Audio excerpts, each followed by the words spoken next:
Hello everyone, it is Trinity and I'm tuning back in with another video. It's called Consistency. Now, I do still sound sickly. We're going to ignore that. Let's fast forward to the fact that it is now February 8th, a whole month and 1 week and 1 day into 2023. And I'm just now telling you guys my top 10 books from 2022. I feel like there's never too late. December would have been too late. 2023 December would have been too late. But we're still in February. Like, I feel like as long as I'm getting it out in the first 3 months, who's really gonna know? So I'm gonna be telling you guys my top 10 reads from 2022. And I must say, disclaimer, this is just our preface, that I've read about 130 something books around that range last year. Some of the books are by authors who have since outed themselves as either being bigoted, racist, homophobic, or just a downright terrible person. So of course they didn't make it onto this list.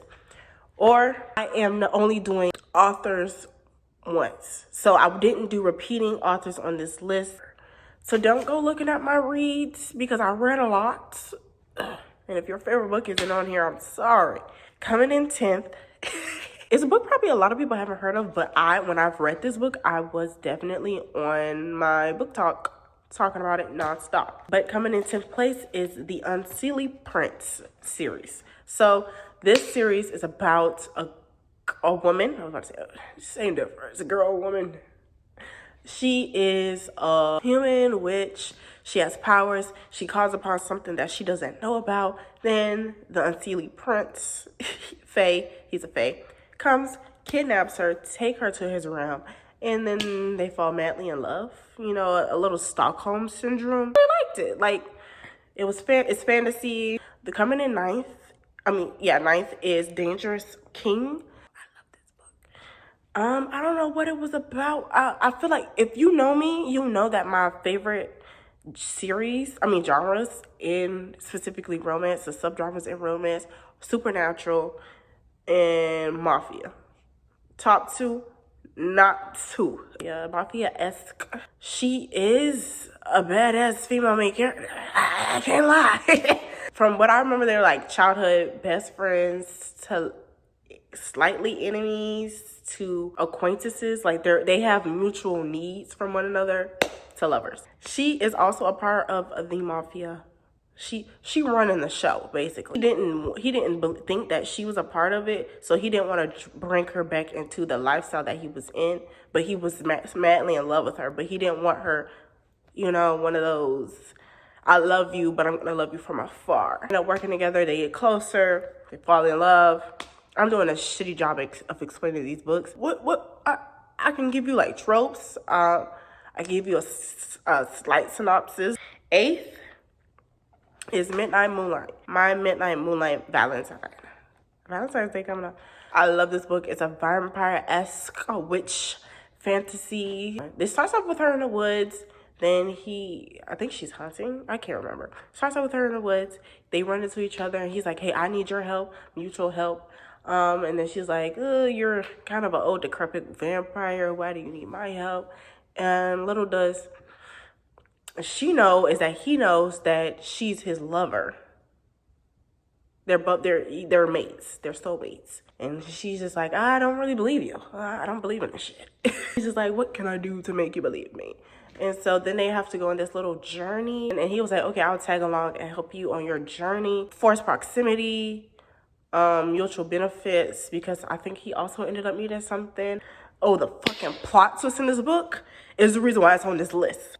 The plot twist in this book, 8. I didn't see it coming, honestly. I was like, Coming in 7th place is What a Match. Brother's best friend, forced proximity. I Think You Hate Me, like Grumpy Sunshine, but he's more grumpy. She's not necessarily sunshine. He's definitely a grouch. His AC in his apartment complex goes out and it shuts down the whole building. He needs a place to stay. He's sleeping on his best friend's couch, but they're renovating. He's like, I can't keep breathing in these painter fumes. Like, I'm gonna die in here. And his back hurt from that couch. He's a big, tall man, you know, big, strong man. So his best friend recommends, hey, my sister has a spot and it got the pull-out couch. It's your best bet right now, buckaroo, because I know you ain't got the money to spare to go rent a hotel or anything like that. And so he's just like, oh, I don't want to because I'm madly in love with her, but I will because I do need someplace to stay. Mind you, she's on a hunt for the love of her life, her perfect match. She is on dating apps. She recently joined this new dating program, trying to find her one true match. It's cute. It's cute. It was a cute little romance. Coming in 6th place is The Time I Got Drunk and Saved a Demon. Now, this is just fantasy. He's a demon. She's a human, but I believe just a farmer. She's just a spice farmer. So basically, in their world, they have people go off into little escapades, adventures, and they are the ones that go slay the demons, and they get chosen by this guardian goddess, and she's like, no sirree, you won't catch me. I'm not going out there to save nan ho. Basically, she's up at the forest, they run into each other, and then she saves him, and then he's trying to hunt her down. Fucking plot twist, you a-hole, I just saved your life. And then bam, next day he's like beating out her door, her family, and he's just like, yeah, I need your help. And they go on an adventure, forced proximity, mutual benefit. A lot of this, I'm thinking I kind of have a problem. I think he just needed her and basically drug her along. I don't think this was mutual. I don't think she needed anything. Coming in 5th place is Sunny Disposition. Forced proximity. Oh my gosh, do I have a fucking problem? It's a hockey romance, sports romance. He gets, is it amnesia? Yeah. He gets beat the fuck up. Some niggas jump his ass. He gets beat up. He has amnesia. He can't remember the girl he was online dating, e-dating. He was her mod because she's a streamer. And then he forgets everybody, everything. He doesn't even know his own fucking father at this point. He's like, I don't know who you people are, but I do recognize this voice of this strange woman. Why do I recognize her voice? You know what they say. If it's fated, if it's meant to be, then it shall be. Then, plot twist, ...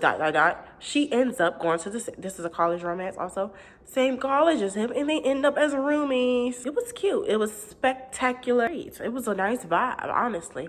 I feel like I'm speaking in a sarcastic tone, but I'm being really genuine. Okay, coming in 4th place is Equivalent Exchange. This book fucking eats, and it made me cry. So you definitely get bonus points for making me cry. I can't cap to you. He's her boss, workspace romance. He owns a brewery. I can't fucking speak. If you like the Spanish love deception, if you like that book, this book is similar but better. It has similar tropes. Workspace, crazy weirdo ex. And then it's more of like a push and pull thing. You know, she's like traumatized. She has been wounded. She's scared to even give her heart back to anyone again. She's very hesitant. But he's very persistent. And I love a persistent king. Only when it's warranted though. If it becomes obsessive and stalkerish, get jail. Get to see their individual struggles and how they've grown, and then individually growing and then growing together. It's really cute. I really loved it. I really fucks with it. The vibes were there. Coming in 3rd place, drum roll please. Honey Girl.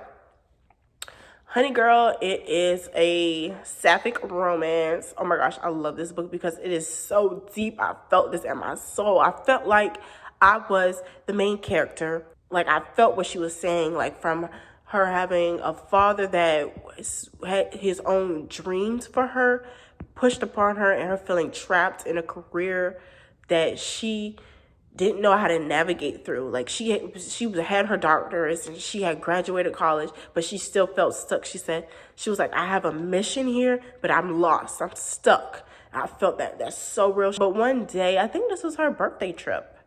Out in Las Vegas, what they say happens in Vegas stays in Vegas. I'm happy this one left though. She gets fucking married. She gets drunk and she gets married. It's so cute. I love me a good fated soulmates trope also.